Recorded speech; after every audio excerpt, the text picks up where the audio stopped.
Hi everyone, welcome back to my channel. तो आज है थर्सडे और जो थर्सडे का जो मेरा टू डू लिस्ट है वो आप सभी लोगों के सामने है। तो सबसे पहले जो मैंने टू डू लिस्ट में रखा है वो है एक प्री का मॉक टेस्ट, और ये मॉक टेस्ट होगा प्रैक्टिस मॉक टेस्ट सीरीज से। क्लर्क का होगा, पीओ का होगा। जब मैं ये स्कोर शेयर करूंगी आप लोगों के साथ, वहाँ से आपको आइडिया हो जाएगा, ठीक है। मैं वहाँ पे क्लियरली आपको बता दूंगी। सेकंड जो टू डू लिस्ट में मैंने रखा है वो है अड्डा की डेली क्विज़, और ये जो क्विज़ है ये मैं क्वांट की दूंगी, रीजनिंग की दूंगी। क्वांट में मैं करूँगी जो अप्रॉक्सीमेशन होता है, सिंप्लीफिकेशन होता है, जो इस टाइप के क्वाड्रेटिक इक्वेशंस होती है वो, क्योंकि उसमें थोड़ी स्पीड कम हो चुकी है मेरी, काफ़ी टाइम से मतलब ब्रेक लिया था, तो वो वाली मैं क्विजेस करूँगी। और रीजनिंग में मैं मतलब प्री के ही जो पज़ल होते हैं और जैसे सिलॉक्स हो गए, मतलब इस टाइप के क्वेश्चंस आप लोग समझ सकते हैं जो मैं कहना चाहते हैं। इनइक्वालिटीज़ हो गई, और जो बेसिकली प्री के ही मैं क्विज़ दूंगी। इंग्लिश की क्विज़ मैंने यहाँ पे इंक्लूड नहीं किया है, क्योंकि मैं देखूंगी अगर क्लोज टेस्ट की हुई, फिलर्स की हुई, डबल फिलर्स की हुई तो वो मैं दे दूंगी। अदरवाइज़ अगर पैराग्राफ बेस्ड क्विज़ होगी तो वो मैं नहीं दूंगी, क्योंकि अभी मैं ऑलरेडी मतलब मॉक दे चुकी हूँ, और एडिटोरियल भी मतलब जैसे मैं रीड करूँगी तो फिर मुझे पैराग्राफ वाली क्विज़ नहीं देनी, मुझे क्लोज टेस्ट और फिलर्स वाली ही देनी है। उसके बाद जो मैंने टू डू लिस्ट में रखा है वो है डेली एडिटोरियल, और ये यूट्यूब से मैं निमिषा बंसल मैम का रीड करती हूँ।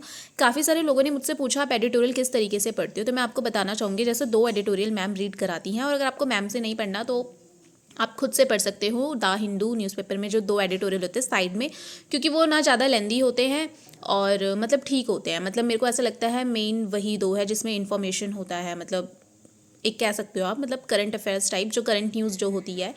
तो जैसे फॉर एग्जांपल मैं आपको बताती हूँ, कोई पैराग्राफ है, ठीक है, अभी फिलहाल हम यूट्यूब की बात करते हैं जिस तरीके से मैम पढ़ाती है। तो कोई पैराग्राफ है तो मैम वहाँ पर आपको 1 मिनट का टाइम देती है, आप खुद से रीड करो।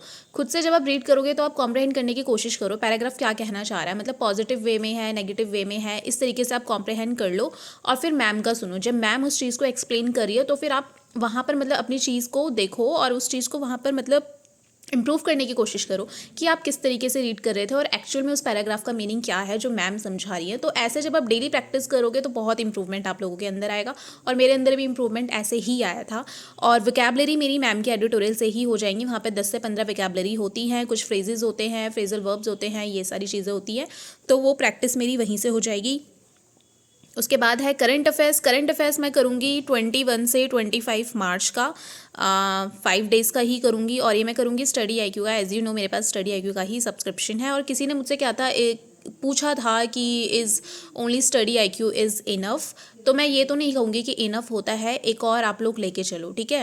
हमेशा 2 ही सोर्सेज से करंट अफेयर्स पढ़ो, एक के भरोसे बिल्कुल मत रहना। एक के भरोसे आप तब मतलब एक के भरोसे आपको तब रहना चाहिए जब एकदम लास्ट मोमेंट पे आप कोई चीज़ प्रिपेयर करो। फॉर एग्जांपल प्री जैसे दे दिया और मेंस आने में 10 दिन बचे हैं, तब उन 10 दिन में आप एक ही सोर्स से तो पढ़ोगे, लेकिन जब स्टार्टिंग से प्रिपेयर करो तब आप 2 सोर्सेज लेके चल सकते हो। इससे आपका बहुत ही डिटेल रिविजन होगा करंट अफेयर्स का, और काफ़ी हद तक आपके पास इन्फॉर्मेशन भी रहेगा रिगार्डिंग करंट अफेयर्स।